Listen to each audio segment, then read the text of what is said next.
Hey y'all, what's up? Big Wooly here, and welcome back to another episode of our All the Mods 10 Let's Play. As you can see behind me there, we are working on our Nexium Emitter.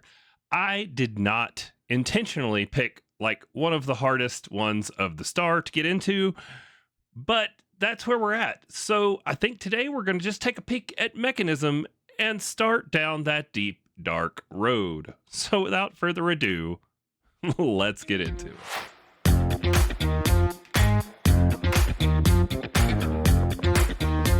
All right, so yes, I can't hit my own elevator blocks. The Nexium Emitter for episode 27. We need nuclear waste because we need polonium. We need polonium pellets to be precise. I don't even know why I'm coming down here. I guess just for visual representation. Well, I'm talking to you guys. But if we come in here and we look at our Nexium Emitter, we need a few things. One of them, I think we can just make. So this one right here, the quantum computer multi-threader. Now, I do want to get into building a quantum computer, but I don't want to get distracted with building that in this episode. I want to try and focus on the star part, and I think we may do the quantum computer thing on a live stream. We shall see. I stream on Saturday mornings, in case y'all don't know. We stream from 8 a.m. Mountain Time to about noon Mountain Time, so a good 4 hours, and it gives us plenty of time to just chat and work through stuff. If you haven't checked the stream out, come check it out. It's here on YouTube. It's fun. It's no pressure. It's just hanging out. But I think we can craft this. So there's just a few pieces we need to get through crafting it. Let's go ahead and do some recipes and get that one tossed up there. And then we will hop into the deeper, darker Mekanism rabbit hole of getting towards our nuclear waste. So for this one, we're going to need a crafting unit. Everything here we already have. Let's go to the pattern provider. So quantum crafting unit. The singularities are being produced automatically and dumped into the system. There's the pattern for the crafting unit. The quantum computer accelerator, we already have the shattered singularities. The pattern was tossed in for those. It is made in the crystal assembler, so we're good on that. Let me make sure I just haven't done all this already, because I don't think I have. Okay, yep.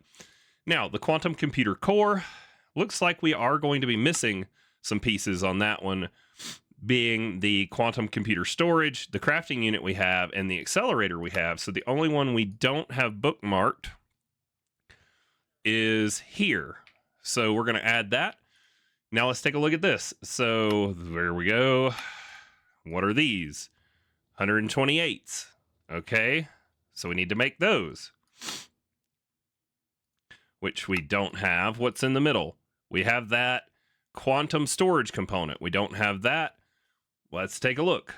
All right. Everything here, with the exception of the quantum processor, and these look to just be crafting. All right, we're going to do these in the crystal assembler.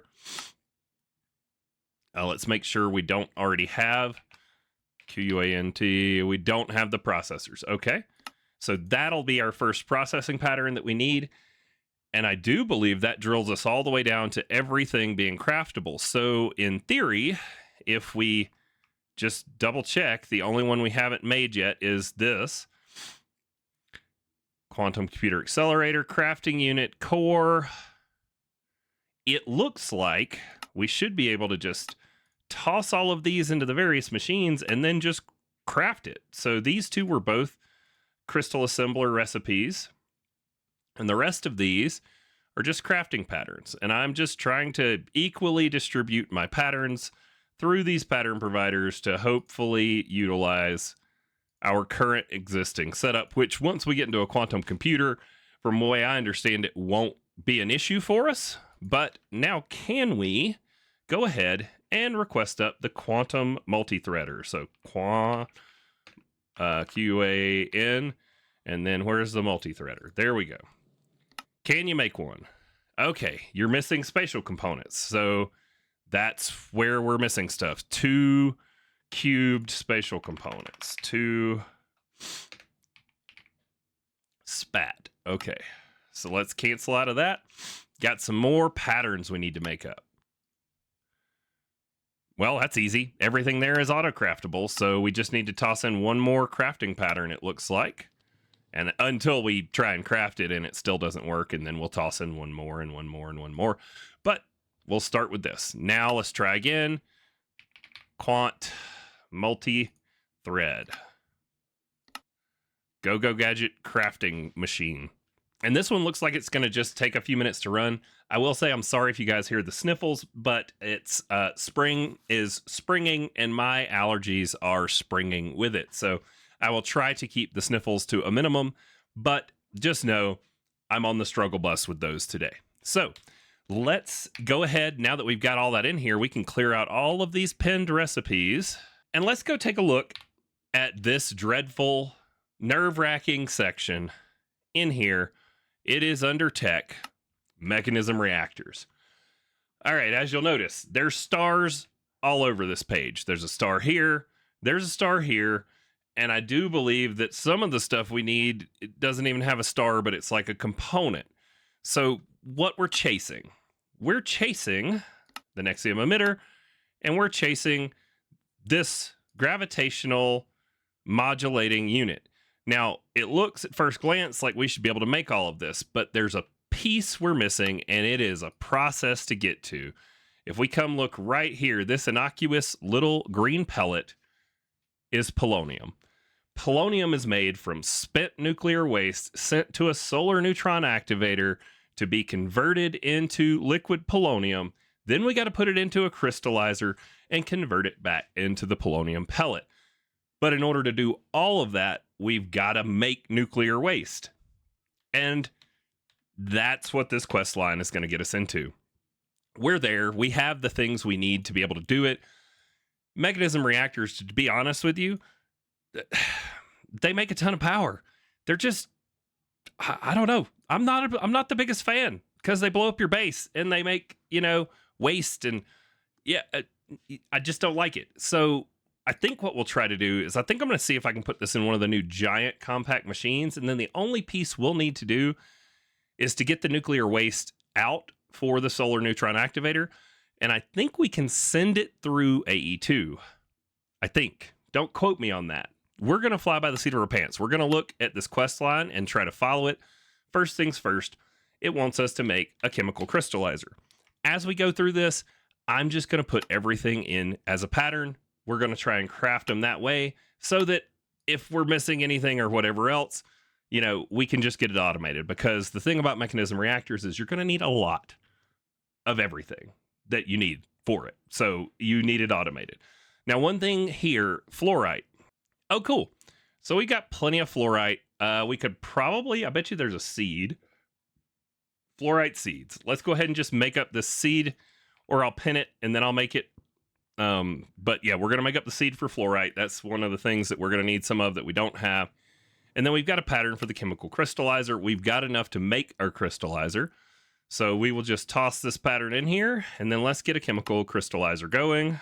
Now this is the thing that we will be using at the very end of this to turn our polonium, I do believe, back into the polonium pellets for us to be able to use. This is going to unlock the reactor's quest book. So advanced power storage works us towards the customizing our power limits, which has a star next to it. And this is the area I do believe we're going to need to get into. We're going to need to make brine. So the brine is being made from a previous quest line using the thermal evaporation plants. Well, we didn't do the previous quest line, so we're going to have to do that. I think thermal evaporation and brine happens where? Somewhere over here. Yeah, here we go, right here. We could probably just work our way through this quest line real quick. This is the ore processing quest line to get your 4x or better 8x ore processing. It gives you a ton per ore. We don't really need it. We're growing most everything. So I've not seen the need to set that up, but it's saying right here is where you do it. And this is where it talks about making your brine. So brine's made by pumping something into the thermal evaporation plant. I can't remember. We'll need to first create brine. To do this, you need the multi-block structure. Yeah, so we just pump water into this thing, if I remember right. So we're going to need one of these. which is already bookmarked. We're going to need 37 of those, and we are going to need 2 of these. And we're also going to need a way to heat it up, which is this next one here, and we have 2 different kinds of heaters, the fuel wood and the resistive, but since we've got so much power, we'll be doing the resistive heater on ours. Give me a second to get all those components together, and I will meet you guys on the surface because this process does require access. Well, actually, it doesn't require access to sunlight if we're using a resistive heater. So I'm going to get everything together, and I will meet you guys in a compact machine. All right, here is one of these massive compact machines. Saurian? I don't know how you say it. But anyways, I had made this before. I think we talked about it maybe in a previous video or on stream, but this thing is huge. If we go F3G so we can see chunk borders, it is 3 chunks by 3 chunks by 3 chunks tall. So yeah, 3 by 3 by 3.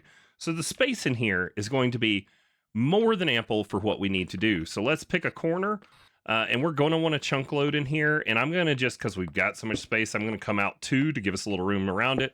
And then it says our thermal evaporation chamber is 4 by 3 by 4. And the way this works is the middle will actually be empty, and we'll just go ahead and bring these walls up, and the top also is empty. And then on one side, we're going to need a valve in, and on the other side, we're going to need a valve out. And then on one of the faces, we will need a controller. So we should probably break this to leave that open. And then we're going to put here. Now, we may need another valve because I'm pretty sure the heater has to be plugged in through a valve. And it doesn't talk about that in the quest line, which is a little, a little whatever, but we will deal with that as it comes. So here is the basic one. We're going to put our controller right there. We're going to put a valve here and a valve here. And then I do believe, like I said, that we need another valve to get heat in, because since we're inside, it doesn't get its heat from like a solar neutron activator. And we're going to need to plug a resistive heater in here, and it's going to generate heat and pump it into the thing. We're going to need to get power to that too. So this is a thermal evaporation plant. As you can see, it's got heat in there from that resistive heater we've got running on the back. So we did indeed need that valve. Now we're going to need to make a couple more valves for our other one. And then we need a way to get water. So this works by pumping water into here. Let's just do a sink, okay? Because that's going to be one of the easiest ways to get water right here to it, and then we don't have to worry about any other processes that we haven't started on yet. So we're going to toss the sink down there. We're going to grab out an ultimate pipe upgrade and some fluid pipes, and we can pump right out of this. And then if we swap over to our wrench, we can wrench it, and we can toss in an ultimate pipe upgrade. That's going to fill this with water, and it should start to produce brine for us over here on the other side. Let me figure out why we're not getting it. Oh, it's probably because this thing ran out of power. Yep. Okay, so now we need power to that. Let me grab a flux point. We're swapping over to flux points because to be honest, I like flux better than I do power. It's a little easier to manage, quite frankly. I can just tick bypass limit. It's going to fill this up. This is going to run. And as you can see right there on the display, we are making brine. So for starters, let's just grab out like an ultimate tank. Here, do we have an ultimate? What is it called? Tank. We have some. There's an advanced ultimate fluid tank. There we go. So let's put our ultimate fluid tank down. And then what we're going to do is we are going to pump. Why can I not place you down? It's bucket mode. It must be in bucket mode. How do I get it out of bucket mode? What are these called? Let's see. Mechanism, advanced AE. Let's go alphabetically. Got to find them. Y'all may have to do this in your worlds too when stuff doesn't work like it's supposed to. Mechanism, item mode switch. Is that it? Is that going to be the one? There we go. Bucket mode off. Now we can place it down.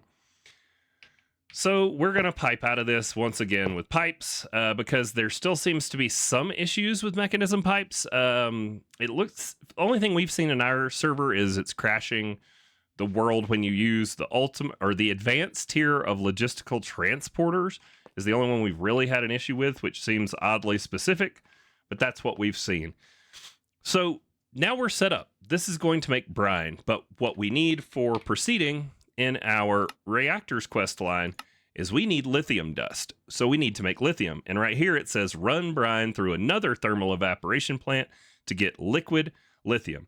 Then use a rotary condensator to get lithium, which you can run through a chemical crystallizer to get lithium dust. And so it started us with making that chemical crystallizer right there. We're going to need a rotary, not like a Mazda, okay? This is different. Rotary condensator. Go ahead and, like I said, everything we're making, we're going to make the patterns for them, okay? Looks like we're missing a basic chemical tank pattern. So let's go ahead and do that so that it knows how to make them. And then we can toss these into our pattern providers. And we should be able to request one. Rotary condensator, make me one. Go gadget crafter thing. Sweet. Let's hope there were no chemicals in that because it will store them. But now we have a rotary condensator, but we need to set up another one of these. I'll be right back. All right, second thermal evaporation plant set up the same way, just toss the resistive heater on. I actually used a separate flux point just so that there's less cables everywhere. What I want to do here is rather than pipe out of this tank, I want to just connect it directly. And then I'm going to come into my upgrade card that we're going to put in here, and I want to tell it to distribute on round robin. And what that'll do is that's going to ensure that I'm storing some of this brine, which we're going to need for other processes later on in brine form. And we're sending some of it over here to be turned into lithium. That way we don't run out of brine or run out of our liquid lithium. Now, let's check and make sure where we are. Look, we've got one block in this chunk to get it down and get our liquid lithium in. So that means that we should be able to just come in here to our map. And the thing we're going to want to do is we want to chunk load the chunk we're in. So I have a big old, 3x3, but right now all we need is this one chunk. So I want to load the minimal amount of chunks I need to load. And if we need to do more in here, we've got all this room over here, and we can go up in this chunk for all of the rest of today's episode. So as you can see, now we're making liquid lithium. We are going to bring it out of there, and we are going to come forward this way so that we can stay in the chunk we need to stay in, and we're going to bring that into our rotary condensator. This block is kind of tricky. I do believe it's sided, but I want to say they fixed it, and now we can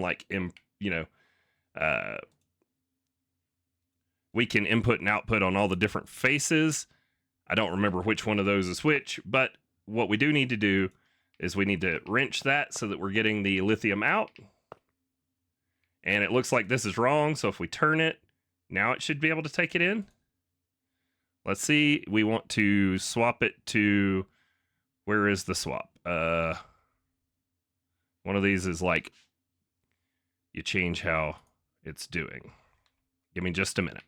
Okay, pipe connected. I just was looking for the switch. You remember that part where I was like, there's a switch? It's right here. It was on condensating, and we need it to be on decondensating. So it will take our liquid lithium in on the right-hand side, and it's going to spit the lithium out on the left-hand side, which we are going to put into that other machine.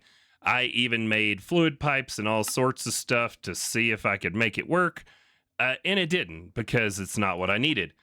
So don't be like Wooly. Trust your first instinct. It was probably right. So this is just still the same pipe, piping out of here, piping our liquid lithium into here. And now that we've toggled the switch, it will convert it for us. But you'll notice it's not working right now. And that's because this needs power. It can get power on whatever face we want it on. So we're just going to stick this below it, slap it on the network. We're going to tell it that it can bypass the limit. And then it makes a god-awful racket. I'm sure you can hear it. Next things next, we just need to take this lithium and we need to turn it into the lithium dust that we need. So this here is also going to need power, but since they're next door to each other, we can just run energy, tell it to pull, and now this thing is powered. For this, we're going to tell it that from the rotary condensator is actually an input. And then it should, in theory, if we tell this one that it can auto-eject. Wait, it was on. Auto-eject on. Aha! It was like cycling them back and forth. So we needed to turn that off and just tell it to output the chemicals, I guess, or nope, now it's not outputting. We got to figure this out. Hold on. So output, none. There we go. Okay. So there we have it. You need to come to your config on your rotary condensator and make sure your chemicals output has auto eject turned on and that you're outputting to your chemical crystallizer. And then on the chemical crystallizer, check and make sure that you have your rotary condensator set as an input for your chemicals. And that's going to give us our lithium dust. Hallelujah. All right. So where does that take us? Now that we have our lithium dust, that's going to allow us to start making these induction cells. These induction cells are part of the craft for our piece that we're trying to chase down. I don't think we're getting all the way there today. So there's going to be a couple episodes for our gravitational modulating unit. As you can see, we need these ultimate induction providers. This is something we need in addition to being able to make the polonium, but this process is necessary.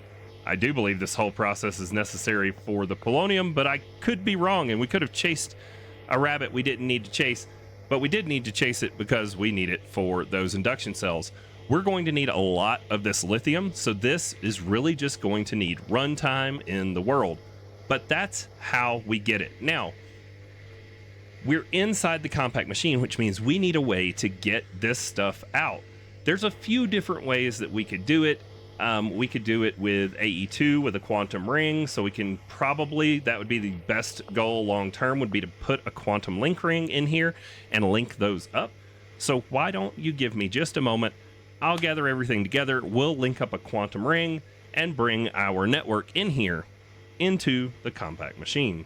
Alrighty, so I can't honestly remember if we did this together, but we'll do it together just for the fun of it. In order to link a quantum link ring into this compact machine so we can get our AE2 in here, we need a quantum entangled singularity. Make sure you turn your magnets off. You're going to throw down one of your singularities and an interpearl on the ground. And then so that you don't destroy anything, but you get what you need, you can use tiny TNT.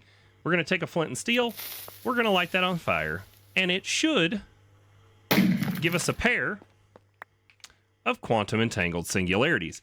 This is how we're going to link the networks between here and there. So let's turn on hover. Let's come a little ways up here and let's just go straight on the wall right here. You're going to draw a ring that is, you know, a 3x3 with the middle hollow with your quantum ring blocks, and then in the middle you put a quantum link chamber. Now when you right click on this, you're going to get a multi-block. We can take one half of the pair and put it in here, and then we're going to head out to our base. So if we come out of the compact machine, all we're going to need to do is we need to get this. So we want to carry P2P tunnels on it so it can go anywhere on the backbone here. We don't want it on this side of a P2P tunnel. We want it on the backbone because we're going to bring a P2P tunnel out in there. That way, if we need a bunch of channels in that compact machine, we're not saturating the only channels we have in there, and we don't have to bring a bunch of rings in. We can just use one ring, and that gives us 8 P2P tunnels, I do believe, because I think we can only get 8 channels through a ring, if I remember correctly.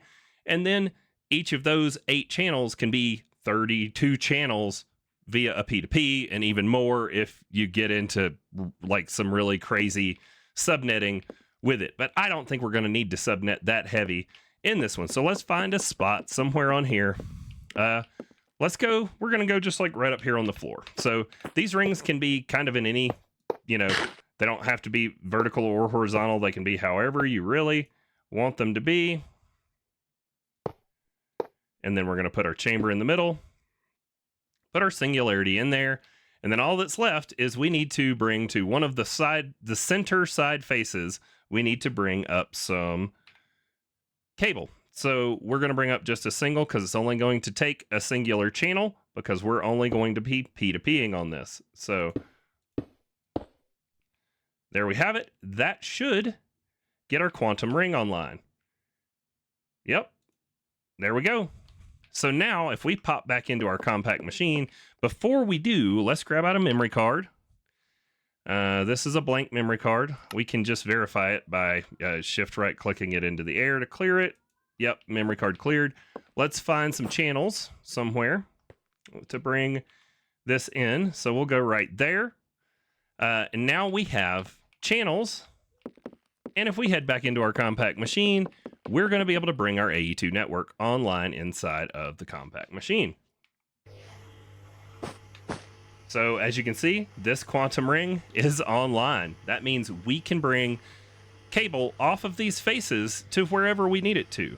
So, but we're going to need to P2P off of it. So what we want to do is we want to bring a cable out. We want to grab out a P2P tunnel. And then we're going to grab out a piece of dense cable from our backpack here. And if we put the piece of dense cable right there, and we come over here, just like you've seen us do before, there we go. Now we should have a full 32 channels on our main network where we can play around in here. And so one of the first things we're going to want to do is we need to be able to see both the lithium dust that's being made and the brine that's being made on our network. And I think, how should we do this? Because we could do it a few ways. We could use like import buses and just pull this stuff back into the main network to keep all of our storage in one spot. It's probably going to be the best way to go. So let's grab out an import bus, a couple of them, just plain import buses, and we are going to import the lithium dust out of here, and we are going to import the brine out of here into our network. So all we need to do now, we're going to need more smart cable. We are running out. Like 100. Okay. We just need to bring this to here and connect it up. So now we should see the brine. We're probably going to have to go and give it a place. So we probably want to take a bucket of it with us. This will start pulling directly into our storage. And that'll put it into chests at first, which is fine. And now we just need to get this cable. Are we in line? We are. So we'll just bring this cable on out. And there we go. So that should pull the lithium dust into the network, hopefully. So if you're like me and you're wondering why stuff isn't working, first things first. Check your inputs and outputs. You see how this says input? Yeah, it's not going to put the stuff into storage if I have it set as an input. So there we have it. Now our lithium dust is importing into our storage system. And then the reason the brine's going nowhere is we have not set a drawer for that fluid yet. So if we come out here, I went ahead and grabbed us out a bucket of brine. And then all we've got to do is the drawer that I set right up here. We'll turn some hover on. And if we tell it that brine can go into there, and then we grab out our linking and locking tool.